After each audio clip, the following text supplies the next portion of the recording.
À bord de canots pneumatiques ou à la nage, depuis lundi, 8000 Marocains, migrants de l'Afrique de l'Ouest ou du Moyen-Orient, ont réussi la traversée vers Ceuta, une enclave espagnole au nord du Maroc, un confetti de terre qui ouvre les portes de l'Europe. D'ordinaire, cette frontière de 8 km de long est presque impénétrable. C'est une double barrière de 6 mètres de haut et sur laquelle il y a des capteurs.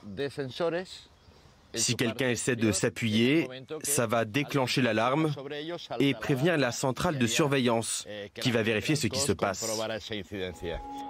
La zone est hautement surveillée par des militaires espagnols et marocains. Sauf que les relations entre Rabat et Madrid se sont brusquement tendues depuis l'hospitalisation en Espagne de Brahim Ghali, chef des indépendantistes sahraouis, ennemi juré des autorités marocaines.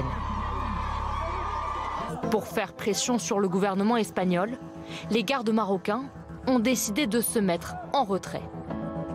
Un relâchement des contrôles qui a provoqué un afflux inédit de migrants. C'était au hasard, je regarde sur les infos, je vois qu'il y a des milliers de personnes qui passent, au moins 6000 personnes hier qui sont passées. Et du coup, moi je dis, je vais tenter ma chance, quoi. Moi je vais traverser la nage voilà. J'ai pas d'autre choix que de traverser ici. Parmi les candidats à la traversée, des jeunes Marocains sans travail, plongés dans la précarité. Pour beaucoup, la ruée vers l'Europe représente l'espoir d'une vie meilleure. Tous les jeunes du pays sont dégoûtés. Il n'y a pas de travail, pas de médecins, pas d'hôpitaux, il n'y a rien. Nous sommes asphyxiés ici.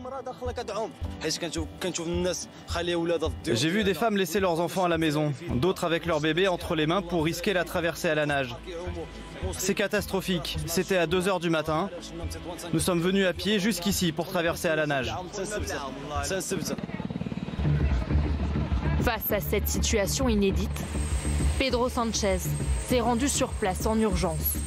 Le chef du gouvernement espagnol a décidé de sortir les muscles. Comme sur une ligne de front, les militaires quadrillent la zone. 400 soldats ont été envoyés en renfort. Des véhicules blindés et des bateaux de la garde civile ont été déployés.